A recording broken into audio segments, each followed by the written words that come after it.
know? People talk about failure like it's an accident. But in my experience, it's usually scheduled. Today's story is about a miracle machine that could change the world, if only it worked. They called her a genius. She called it progress. We call it Lesson 3. Call it Lesson 3. And to tell this one properly, I've called in 2 people who still believe progress can survive reality. Good luck to them. Thanks, James. We'll take it from here. Yeah, he left us the box. No manual. Typical. Today's episode, Denial, Genius, and the World's Most Confident Malfunction. Also known as every startup pitch deck ever written.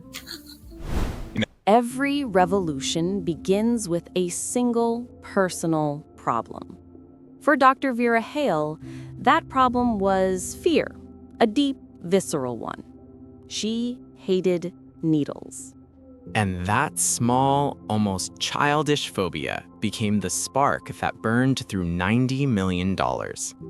In her mind, that was enough reason to reinvent medicine itself. Right. Some people confront fear with breathing exercises or therapy. Vera, she went with a Series A funding round.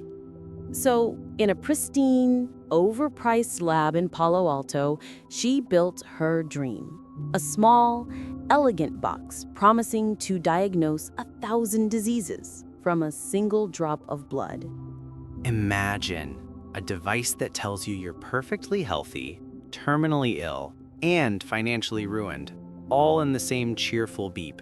Now that's efficiency. She called it Project Vita. The marketing was flawless. Posters read, "One drop can change the world." The place looked like an Apple store if Apple had a nervous breakdown and started doing pseudoscience. White walls, soft lighting, and absolutely nothing that worked. Her investors weren't buying equity. They were buying a feeling, that intoxicating sense of being on the right side of history. Nothing sells faster than history that hasn't happened yet. It's a blank check people can't wait to sign. Inside the lab, the story mattered more than the science. A failed test was invaluable progress. A glitch became iteration. A full system crash, the data talking back. Let's be honest, that wasn't science. That was denial, with branding, and a 7-figure marketing budget.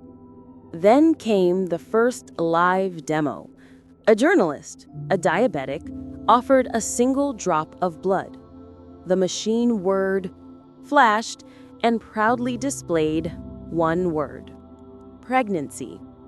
Turns out, the only thing it could reliably detect was its own obsolescence. A $60 million lie, ending with one very wrong beep. Vera stood there, not in a lab coat, but in a designer suit, watching her revolution end not with a bang, but with a profoundly incorrect tone.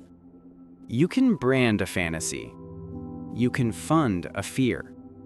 But you can't algorithm your way around reality.